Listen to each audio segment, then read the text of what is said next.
The Bliss Business Podcast, the show about empathy, connection, and consciousness in business.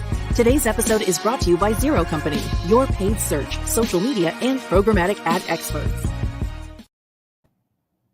Hello, and welcome back to the show. As a reminder, Tuesdays we do our deep dive into a topic. Wednesdays we have our 10-minute empathy expansion kit series. And today, Thursdays, we dive into a topic with our guests.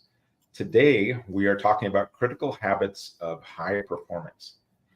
I'm Stephen Sakach, here once again with Mike Liwski from our team. Mike, introduce our guests for today's show. Yes, thank you, Stephen. And I do welcome back everyone to the Bliss Business Podcast. So today we have a truly inspiring guest, Mr. Mark Cunningham. For our followers who might not know Mark, he's the founder and CEO of the Achieve Institute. He's the visionary behind the Achieve system, a customizable and scalable performance and productivity system that has been instrumental in transforming some of the largest and well-known corporations in the U.S. So you might be curious, Mark's journey is nothing short of remarkable. With over 25 years in performance consulting, he's transitioned from being an elite athlete to a business coach and entrepreneur. Mark, in fact, was training to compete in the Olympics in the decathlon when an injury led him to rethink his approach to maximum performance.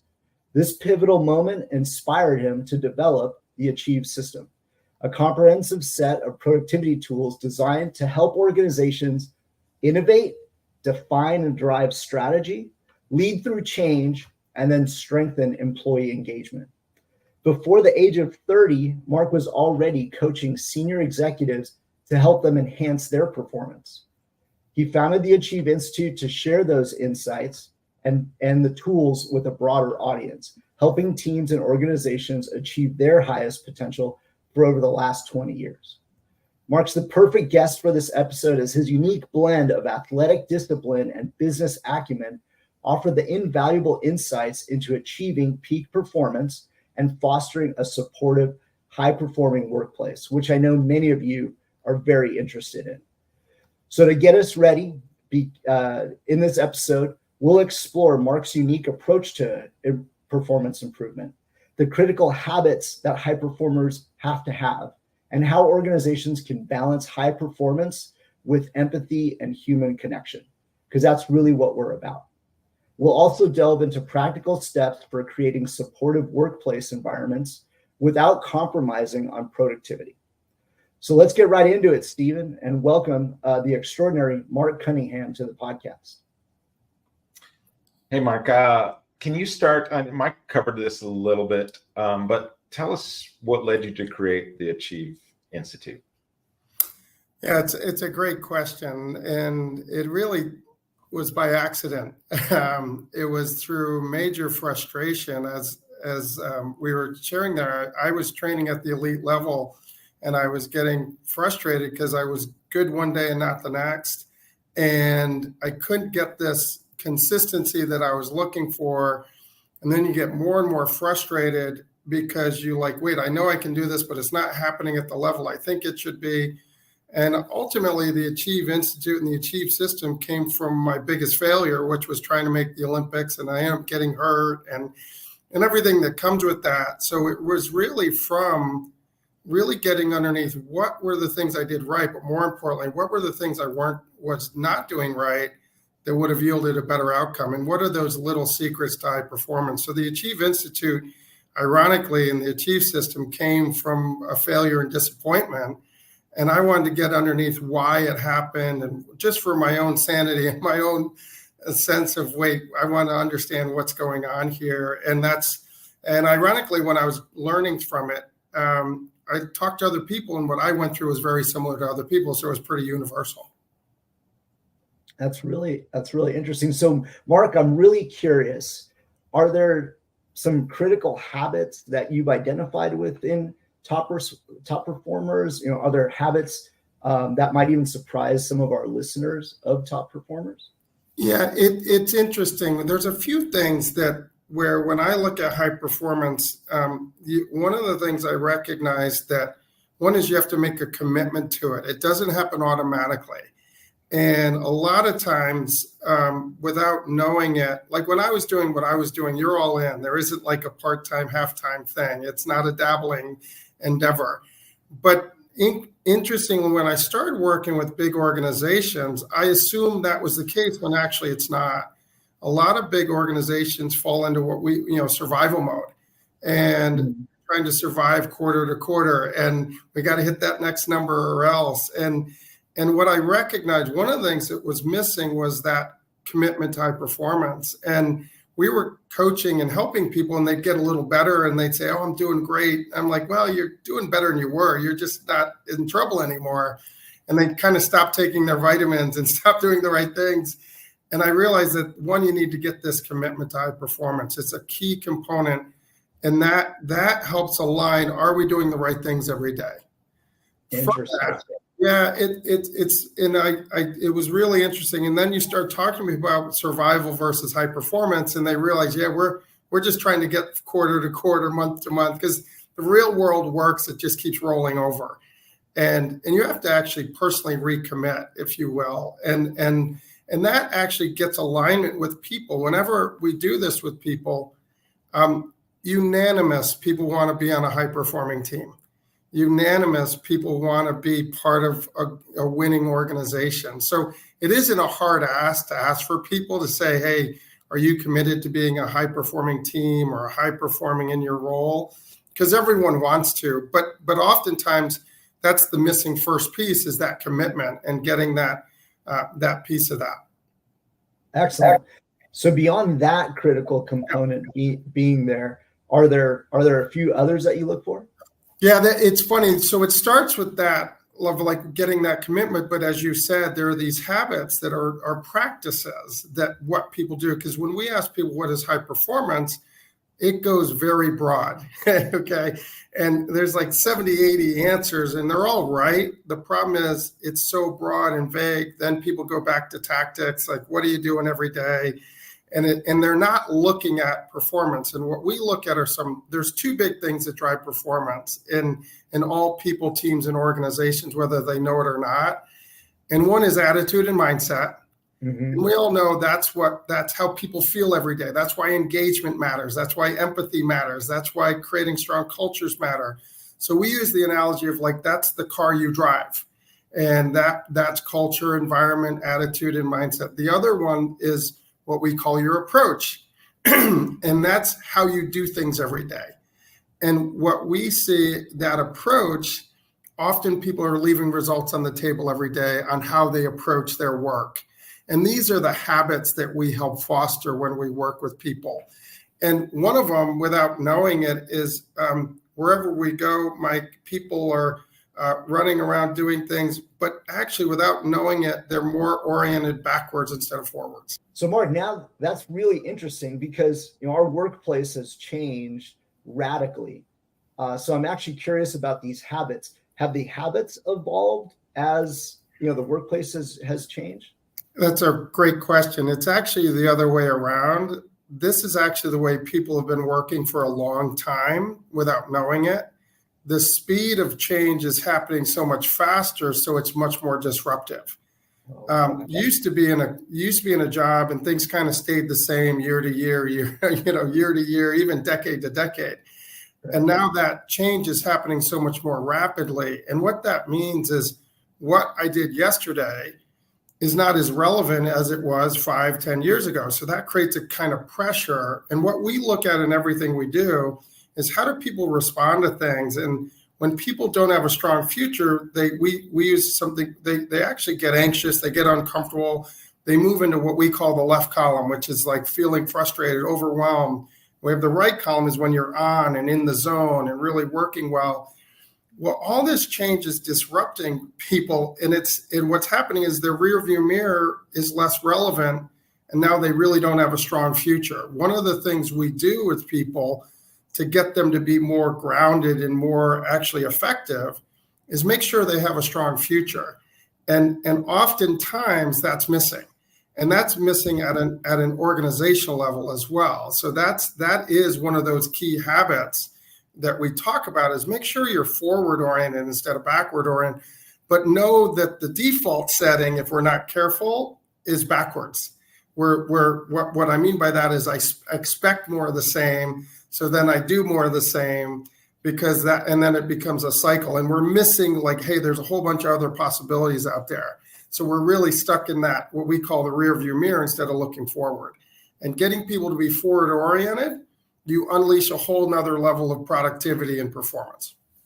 So how do we? Thanks for highlighting that, and that's something really to be mindful of.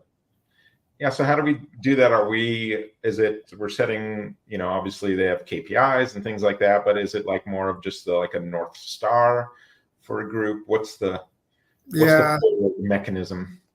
Great. And there's OKRs are great and KPIs are great. The problem with that is I could say, okay, how am I getting there based on what I've done? And then I feel like restricted by that. This is a little more North Star, but what people have to start getting is what people over-index on is the plan. And the plan is, here's what we're going to do to get from here to there. And they have comfort in their plan. And the problem with that is when the plan goes wrong, which it will, all of a sudden you're like, oh no, this means we're not going to get there, because they're focused more on the plan than the outcome. And that's one of the second big habits that we teach people, is something we call create, don't fix. Wherever we go, we actually see organizations are fixing, but like 70 to 90% of the time. We need to fix this problem. We need to fix that problem. And it's a very suboptimal way of tackling things, because when we're fixing, we're actually oriented backwards instead of forwards. What we talk about is create what you need, don't fix what you have. Because oftentimes fixing what you have still won't get you the results you need. When you're in create mode, you're forward oriented instead of backwards oriented. And this works at scale.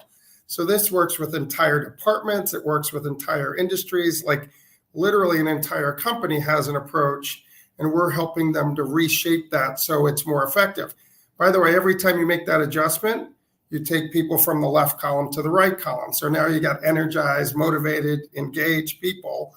Why? You've actually improved the way they're approaching their work every day. And those little changes make a big difference. And I always joke with people, I did all of these the wrong way first. I literally did it the wrong way when I was training. And that's kind of why I got frustrated and stuck. And there's one year I was fixing my discus, and I was one of the better discus throwers in the country. And it just got worse and worse and worse as I fixed it. Without knowing it, I said, wait, I got to do something different or get a different job. And I said, wait, what's in a good discus throw instead of fixing mine? Mm-hmm. And in 6 weeks, I gained 30 feet, and I was one of the top throwers in the world that year. And I worked on it half as much, but that was the little adjustment I made in my approach. So I went from totally frustrated to now I'm like totally excited about my performance there. So these little things can make a big difference. I wonder too, when you're talking about that, how athletes, sometimes you break that barrier, that just happens. Like someone just did something, and now everyone, comes after that and starts breaking that barrier much sooner, faster, further. I wonder if that's just because of that forward thinking mentality. What are your thoughts on that? Yeah, there's a couple of those things that are happening on the mindset side. Oh, you can't do that. When someone else does it, you go, oh, we can do that. So there's a part of your what we call your operating framework, which is that mindset culture, your belief structure. And if I believe something's not possible, the way I go prove it is by not doing it. If someone starts doing it, all of a sudden it's possible. So, I'm going to do it because someone else did it. Now, it takes someone to make that breakthrough happen.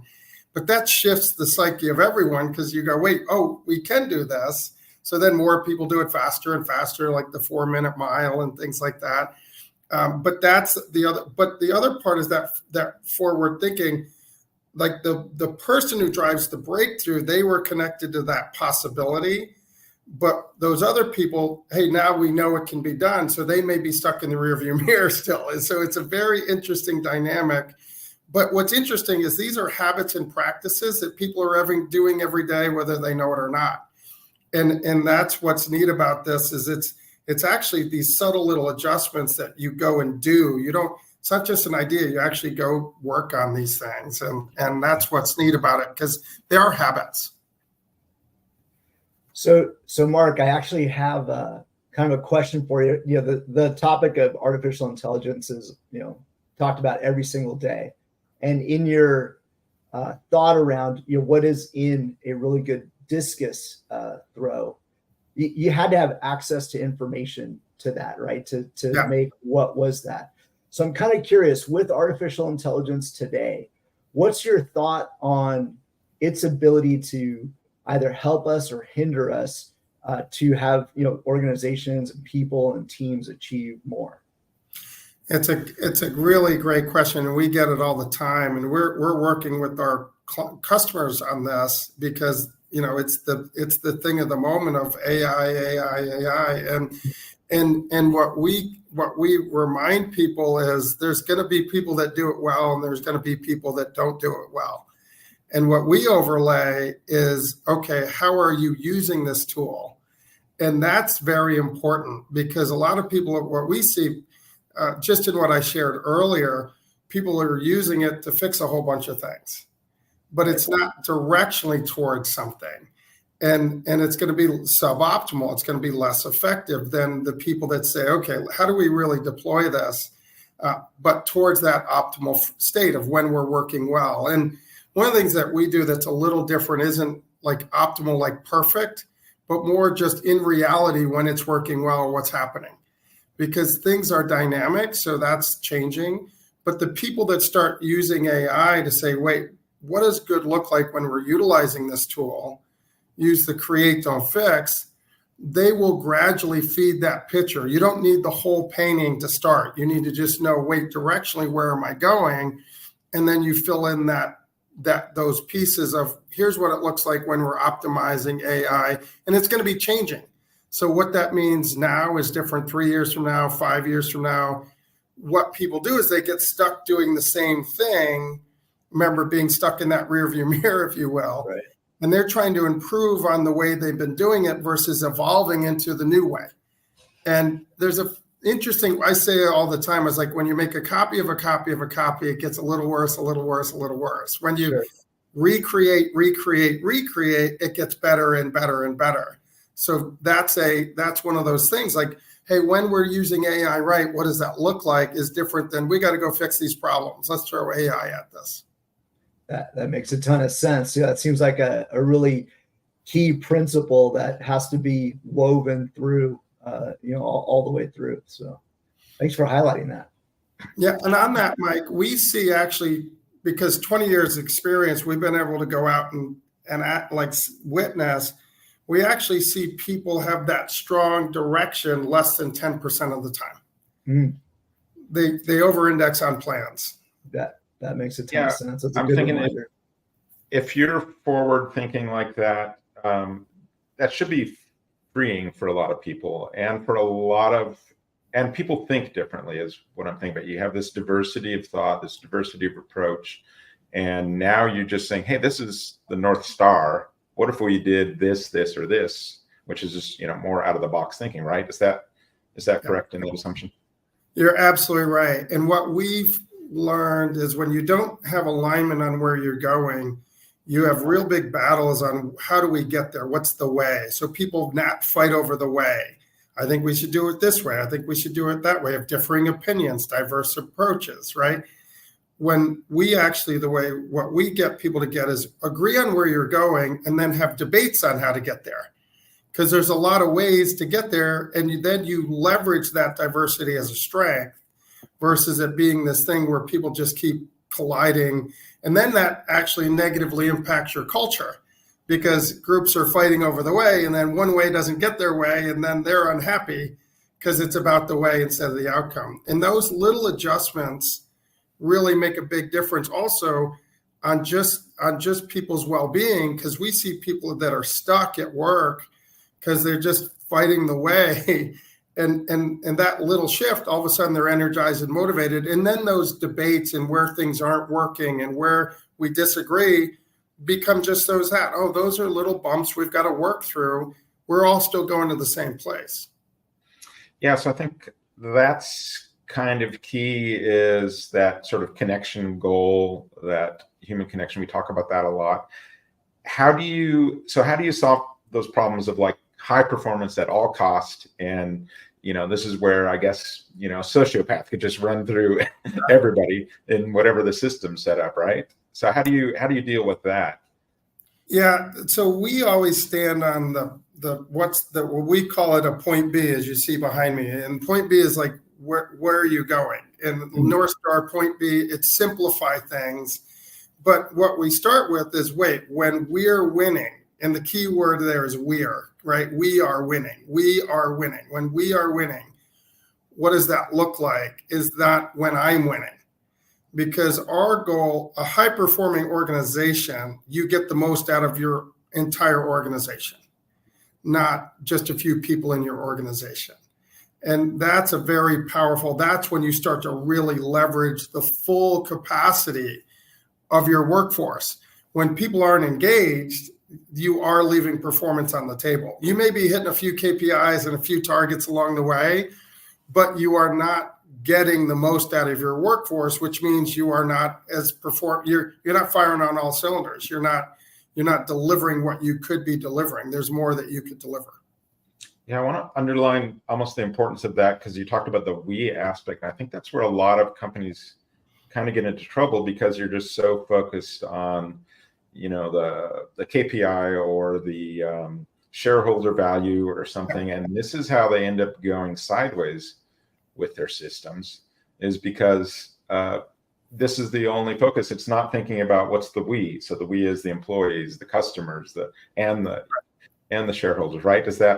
That's kind of the approach there. It's more empathetic, right? Yeah, and not only that, it's sustainable versus not sustainable. Because in the long run, you need a winning organization. It has to sustain. And you may hit a few results, but if you are, really crushing your people along the way, you won't be able to sustain that. So actually, you're going to pay for that later. So one of the things that we've gotten underneath is actually high performance includes engaged people that are getting the most out of your workforce. It's not against each other. They're totally aligned. And what you'll see is that win at all cost is you're leaving results. You can get to a number, but the wrong way. And remember, I said it's not one outcome here. It's an ongoing thing. Well, you got to do that and better 6 months from now or a year from now, because that's the expectation. When you're doing it that way, it starts to fall apart. When you do it the right way, it gets stronger and stronger naturally. We focus on what we call capacity. What's your capacity circle? Like, what can you deliver? And when you do things the right way, you create this growing capacity across your organization. When you do it the wrong way, you may squeeze the capacity out of the organization, but then it starts to shrink. And those subtle things make a difference on that trajectory, because high performance isn't doing something once, it's doing it over and over again. Yeah, it's systemizing it, right? So that's right. And it's making it a viable system. Talk a little bit more though about that squeezing in that capacity a little bit. I mean, some of the details in there. Yeah. So one of the things we do is there's a thing we have that we call best actual, which is what's the best you can do right here, right now. And a lot of people, what they tend to focus on is what we did yesterday or last week or what's ideal, and not what can we do right now? And that's me taking my capacity today and optimizing it. And I learned the hard way on this one too, because I was always doing what I call best relative, which is, okay, I got to beat my best score. I got to beat my best throw every time. And the truth is that's not the way it works. And I was around some world-class, world-leading people. They didn't work that way. They worked in a way where every day they won the day. But they knew their capacity and they played at that, what we call the edge of your capacity. When you use your capacity, you grow. When you don't, it shrinks. What problem is, if you're way outside, you do way less. You don't do more. And it's just finding that edge of capacity, which is, hey, what's the best we can do on this right here, right now? And that's one of those habits that we were talking about earlier. One is you got to know what you're doing, okay, and connect to that future. That's exciting, but then you got to win the day. And that's, what am I actually doing today that moves me in that direction, and help you define those successes. And not only that, builds resilience, because now you define success and you go succeed. You define success, you go succeed. And not only that, you're seeing your capacity grow. It just takes practice, though, because most people, they're just getting through the day. They're not saying, what does success look like for this meeting? What does success look like for? It's an added layer of scrutiny on yourself. Now, I always joke and I tell people, your best includes your worst, not just your best. And what a lot of people do is they compare their best to their worst. We tell people, we want you to have the best worst days you've ever had, because you're still going to have your worst days. It's just, you got to be moving the whole thing up. And that actually is where we learn and grow the most is, wait, I got to do my best when I'm not on. And you see that whole trend line moving, and you do it with your people too. If I have 1,000 people, my job is not to get the best out of the top 10%. My job is to get the best out of 1,000 people. And I need to get and you can get all of them energized if you're using the right focus areas. Yeah, we talk about that a lot, is like, you've got that, hey, here's the best 10%, right? And we reward them. And then we've got this other, say about 70%, that's like the middle or something, and you're just average is what you're being told. And That's then right. you've got the remaining 20%, you're about to get fired. So 90% of your company is average to getting fired, right? Is that How engaging is that, right? How engaging is that? and it's like huge companies, this is what they do. That Yeah. it's this kind of structure, and it's not engaging at all. It's kind of life sucking in a way to be continually told you're average. So what kind of practical steps can organizations take to create a more loving, supportive working environment without compromising on high performance? Yeah, the one thing that we were just talking about, I'll give you a real example. I was working with a sales organization, and they did, here's our top performers. And what I worked with that leader, I said, your job is what if you got the 20% more out of your bottom third of your team? Oh, wow, that make me hit my number. That's the 10% gain I need, or the 7% to hit our number. And then I was like, wait, but are you getting the best out of your bottom third? Are you getting the best out of your middle third? And he realized he was leading one way. So he realized, wait, I'm showing up, we call left column, really negative with my bottom performers. I was like, that's why they're bad. You're being a bad leader with them. You're not motivating and inspiring them.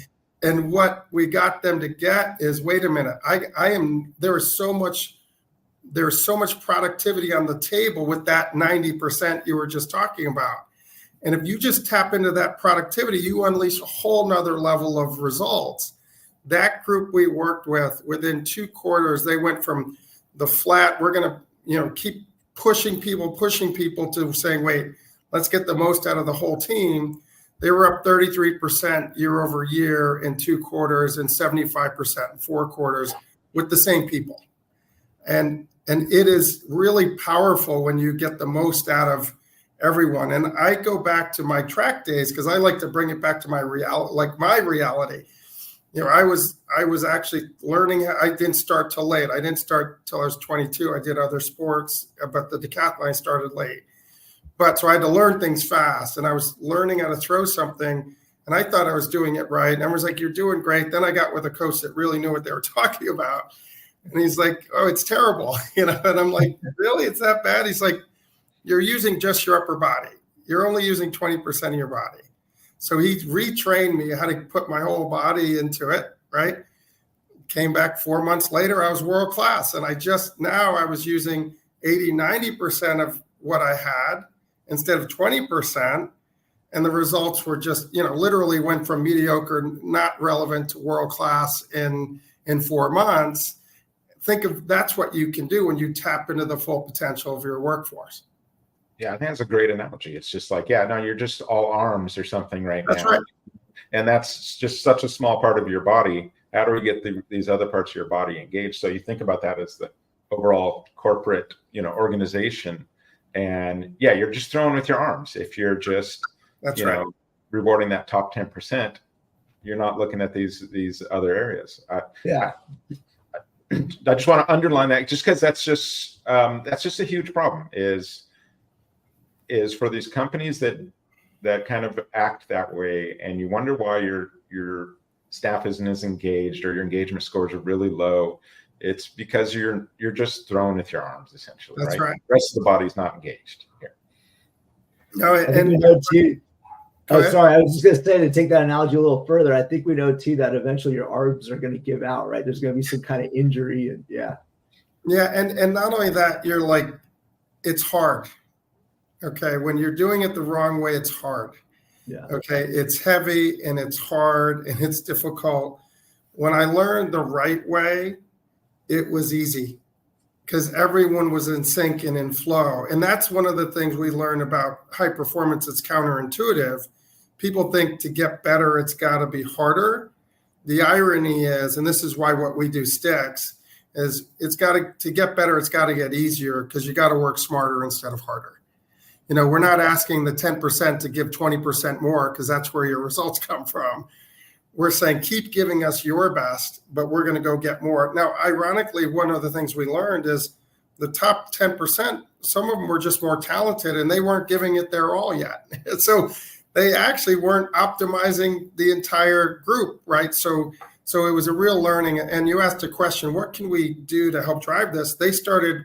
There's a thing that happens when you do your best, your true best, your best gets better.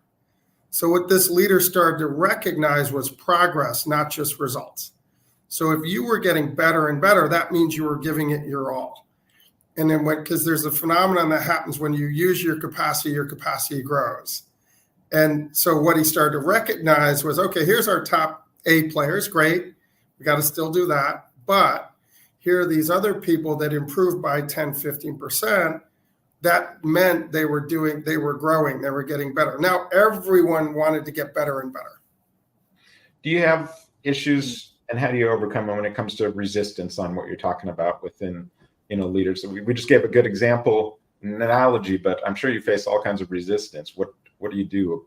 Yeah, that's why we always start with we're going to help you be as high performing as possible.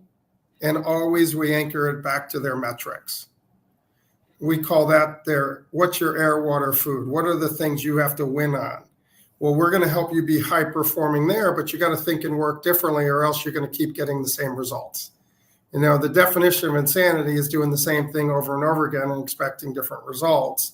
So we do anchor it back into measurables and measurable results, getting that leader to get that, gosh, that bottom third, they're really holding you down. If they're up by this much, what does that do to your overall number? So we do bring that back to that performance, but we get them to get that it takes a minute to change behaviors, to change practices, but we do it against the scoreboard. Like, okay, if you do this right, this will help drive results. So, Mark, I was hoping we could go back just a couple topics. You hit on a really key word, and I think it was the term sustain. Today we talk a lot about work-life balance, and it's definitely a lot tougher, with the technology that we have and working a lot from home.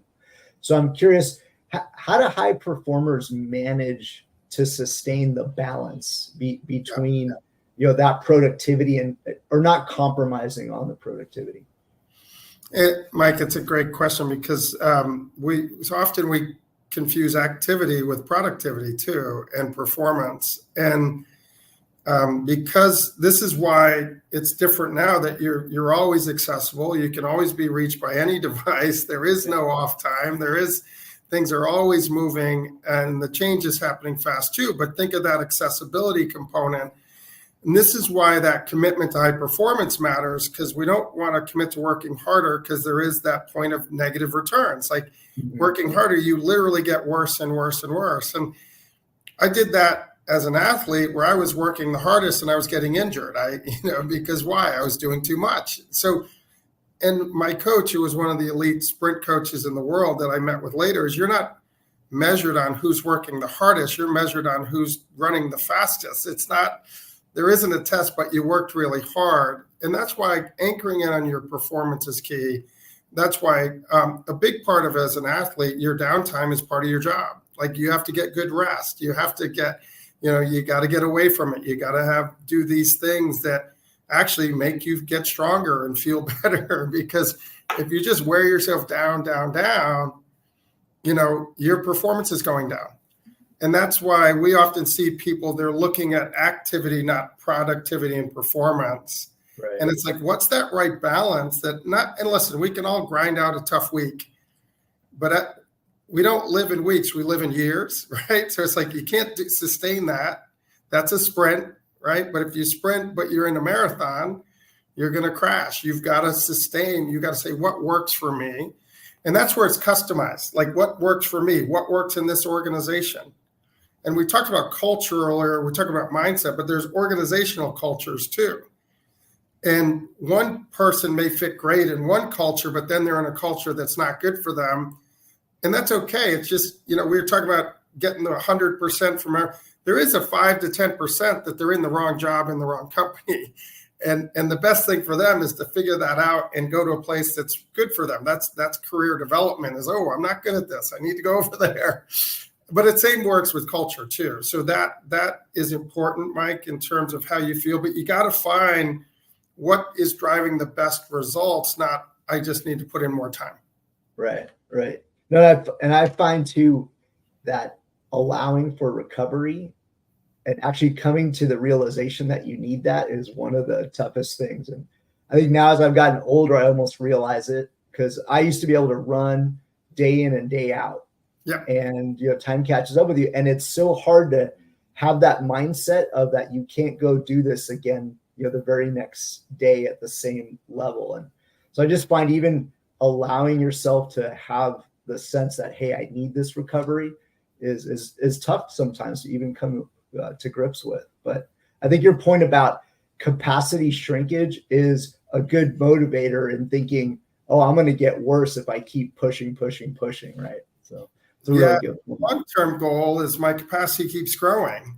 Right. And what that means is my 100% is more 3 months from now, 6 months from now, or a year from now. I'm still giving 100%. Right? It's just the goal is my 100% is growing. If we're going about it the wrong way, my 100% could be going in the wrong direction. Yeah.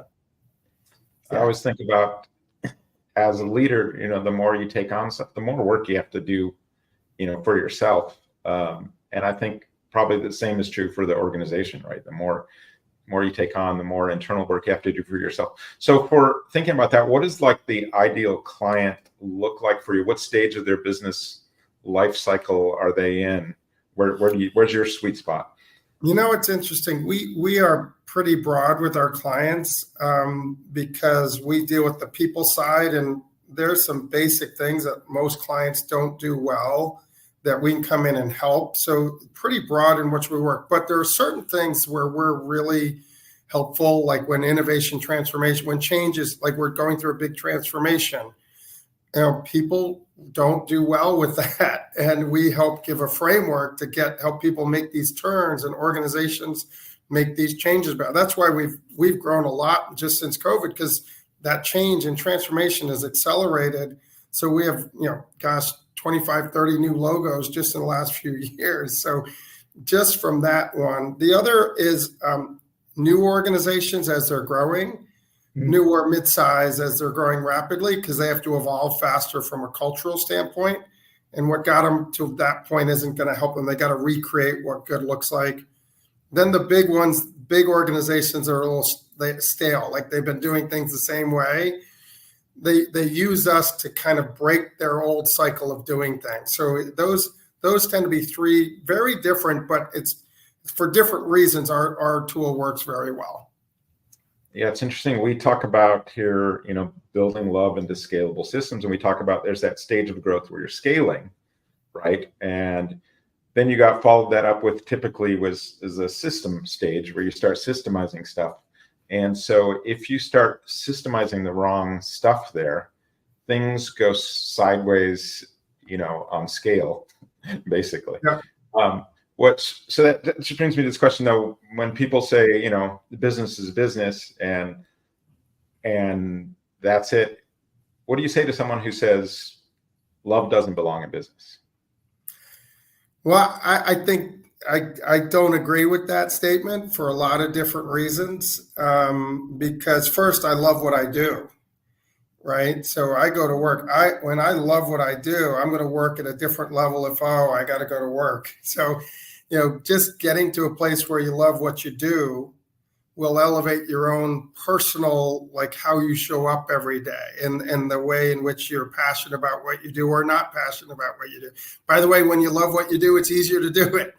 But then there's the interconnection piece. One of the things I've learned through some of the deeper, more like we call Achieve Elite, like one of the things that is most part of being human is a feeling of connection. And we need that feeling of connection. And it's something we crave. And when we have it, we perform at a different level. And, I think about my team, the people I work with, and I'm very family oriented. They're an extension of my family. They've been with us for a long time. And, I love my kids. I love my family. I love the people I work with. And we have a bond, and I'm committed to their success. And we do the same with our clients. We are there for them to be successful. How do we make them be successful in what they're doing? And so I think there's a lot of heart in that, and versus, hey, we're just here to hit a number for you. It sounds like it's a key part of high performance, right? Loving what you do, right? There's no way around. Key part of sustainability, high performance. Like if you're doing something but you don't like it, it's not going to last, right? You got to get, and that's where it is a massive key ingredient, no question. Mark, where can people learn more about the Achieve Institute or find you online? Yeah, so the best our website, it's achieveinst.com. That is the best place to kind of go look at what we do and how we work, and obviously follow us on LinkedIn and things like that as well. But that's the best place to probably go get our information. Mark, once again, great to have you on. That's it for today's episode. We will see you on the next Bliss Business Podcast.